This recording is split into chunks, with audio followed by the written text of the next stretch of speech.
Getting too close to the ball or crowding the ball is one of the biggest mistakes I see on forehands. I recently did a video on the number one common error I see, and that's late contact. I would say this is the second most common problem I see, and that's where players get too close to the ball in the forehand or they crowd the ball. Now, to me, I think there are three reasons why that happens. The first is people tend to get right behind the ball, right?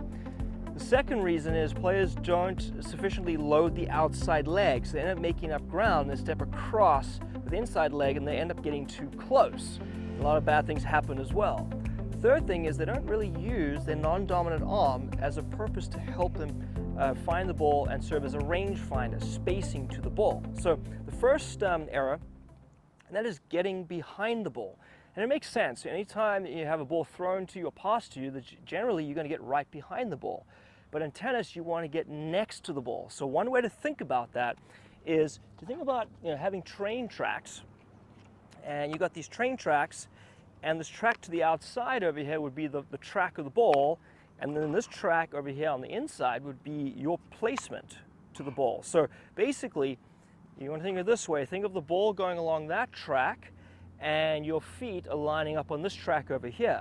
So you want to be lined up this way so that now you are next to the ball rather than behind the ball. And you don't want to be stepping into the track because then you're going to overcrowd and get too close. So that's the first sort of concept to be aware of. But things that can help you with that is the non-dominant arm. This serves as a spacer to the ball. So when you prepare, you want to have this arm extended ideally, where the wrist is laid back. So now the ball can travel to the outside of this hand. So now you have this natural rangefinder or spacer. A lot of people will point towards the ball, and that prevents you from turning sufficiently. And a lot of people have a bent arm, so they get too close. Try to have the arm extended and parallel to the baseline. Often joke, it's like somebody is running at you and you want to block them. Okay, you want to block like this with this arm extended. So using that left arm is really critical to help you with spacing on your forehand. It also helps with turn. Now, the third one is sufficiently loading the outside leg, taking a strong step here. A lot of people, they take a small steps, they have to make up ground by stepping across. Now they close the stance, so it locks their hips, right? So it's not good for power, but also they lose balance, and it also takes longer to recover. So those are the three common mistakes that we see. And now the remainder of this video, I'm going to show you how you can go about fixing those things. So the first thing we're going to focus on is your footwork with shadow swings, and then we'll add the left arm, and then we'll add the ball. So the three things to be aware of. The first one is being aware that you want to get next to the ball. So think of those train tracks, right? The next two things are going to help you with that concept. So we're going to start with the outside leg. Now, when you move to the ball, you may take what we call rhythm steps. You don't cross your feet. That's when you're moving in a comfort zone when the ball's close to you. It all comes from Ian Meyer, our movement specialist. Or you can take crossover steps, and that's when balls are hit further away, and that's when you're moving into your challenge zone, all right? Either way, your setup's going to be very, very similar. So when you hit it along the baseline, a lot of times you're going to set up in what we call kind of like an open stance position here. And in this position, you'll see that I'm in an open stance here. Okay, my knees are bent, my back's relatively straight. See how the left arm, it's extended and it's parallel to the baseline, okay? My racket tip is up, I've turned the body, shoulders more on the hips, strings are angled down. I'm in this position right here. Now from here you may choose your stance. If the ball's higher or you don't have enough time, you're going to play open. You could play a semi-open, or you can step down into the court and play a neutral stance. We're going to work in the neutral stance for simplicity purposes, but this is how you want to work on your strokes when you work on technique. So you're starting with the outside leg.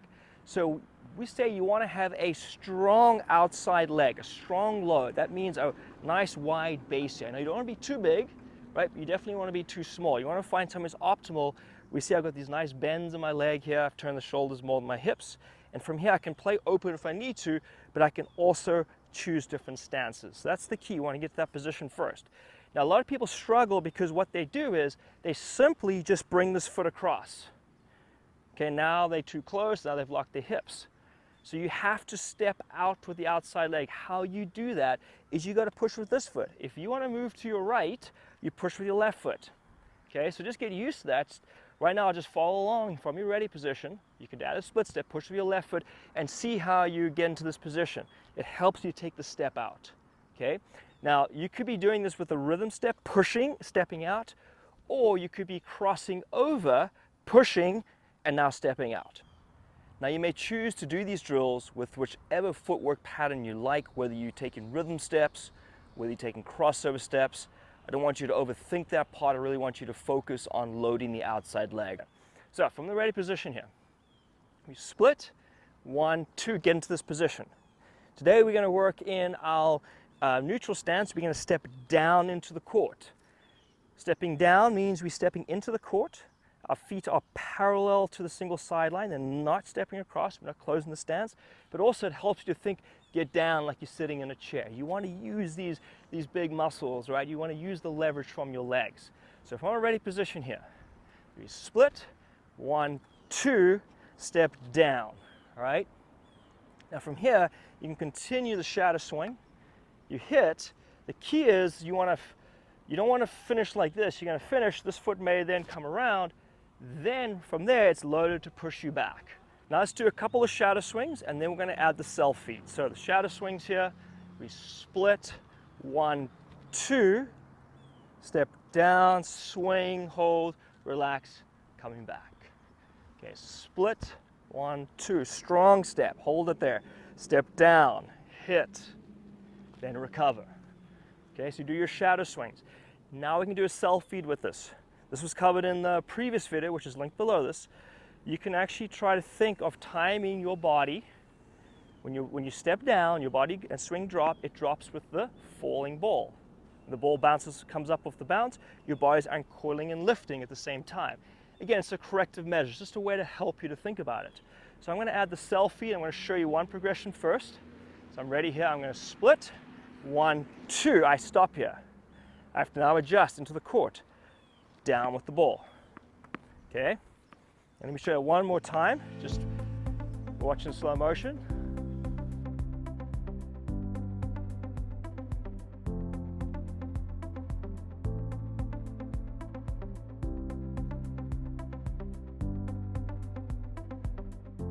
Okay, now we're going to hit the ball. Down with the ball, up with the ball. So it's split, adjust, I pause for a second. Wait for the ball to bounce before recovering. So watch that again. Split, 1, 2. Get to this position, adjust. I'll hold it till the ball bounces. Let's watch that in slow motion.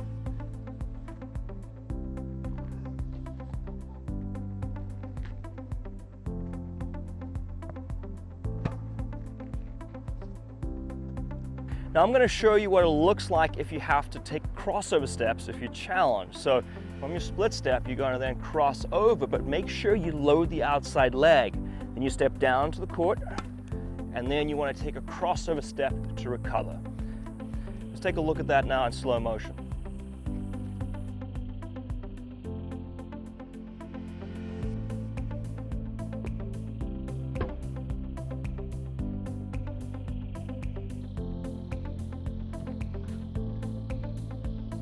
All right, so that's how you can work on it by yourself. The next drill, you're gonna need a practice partner, someone who can give you an underhand feed where the ball is gonna be tossed to you, and you're gonna get into position and you're gonna catch the ball in this position. And then you'll start with a self feed and eventually just go straight to hit, which we'll show you in a second. All right, so now progressing with the practice partner, we're gonna go through 3 progressions. All right, the first one, we're just gonna simply catch the ball. So I'm gonna start my ready position, and you can either take rhythm steps or crossover steps. The key is you want to finish in this position right here with your non-hitting arm out and extended catching the ball. So George is going to toss the ball to me. So now I've created my space here. Ideally you want to have your back nice and straight, okay, so you're not falling over. See another one over here. There, that one I was reaching for a little bit. Now I'm going to go into a self feed from that. So I'm going to toss, catch here. So now I've got my position here, adjust, and then I'm going to go down with the falling ball up with the falling ball, hold, and then I can come back. So I took a crossover step because I had further to go. Down with the ball, up with the ball, coming back. So now I'm learning spacing, using my left arm, but also it really helps prevent me from stepping across, closing the stance, but also getting too close to the ball.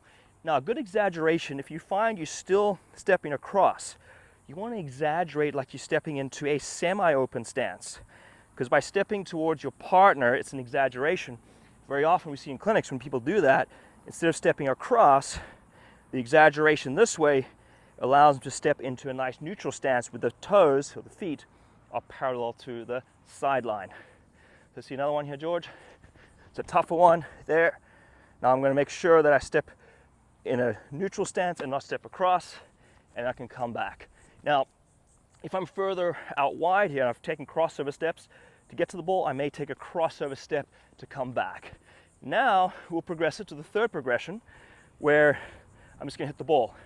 So I want to get a position, and I want to try to be stepping down to the court with the falling ball if possible. So ideally a practice partner gives you a little bit of loft so you have more time. Try to find your balance point at the end if you can. So I'm really extending that left arm. This is my rangefinder, making sure I load the outside leg. And one more.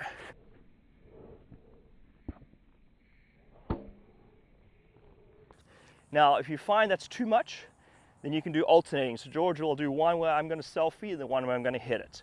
All right, so find it there. So this position, hit, coming back, and now I'm going to hit. So I can alternate between the two. Those are some great drills to help you get used to it. Remember, you want to build it up, go slowly in the beginning, and then you want to try to implement the ball. I know in the beginning it's going to kind of feel weird. That's where you may want to alternate between a self feed and an actual hit. Well, everybody, thank you so much for watching this video. Remember those three things. The first is you got to get next to the ball in tennis. The second, you want to get a strong outside step. And the third, you want to use your non-hitting arm, in my case the left arm, as your rangefinder to also help you with the spacing. And you want to work on these drills, do the shadow swings, do the self feeds, get a practice partner out, slowly introduce it into a ball machine and eventually into rallying and match play. So if you found this helpful, please hit the like button. Also, it helps us if you share with your friends, and thank you for watching. Right now, we have a special trial of our OTI Digital Coach available for you. It not only gives you access to all our video courses and modules, but you will also receive your own personalized video analysis from one of our OTI certified instructors.